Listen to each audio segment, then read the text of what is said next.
Hello guys, good morning. Ito po ang aking lulutuin today. Magpo-pork steak ako. Ito po yung aking pork.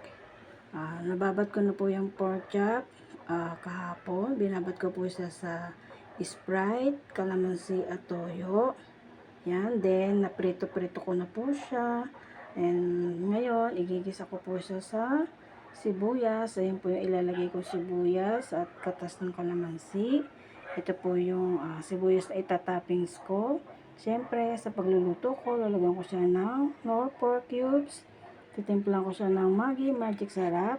Kung kulang pa po yung lasa ng toyo, lalagyan ko pa siya ng Marca Peña Soy Sauce. At ito po yung aking gagamiting mantika, UFC Super Fiesta Pure Coconut Oil. At ito po yung aking isasabaw na pinagbabarang ko na may timpla ng toyo, kalamansi at Sprite.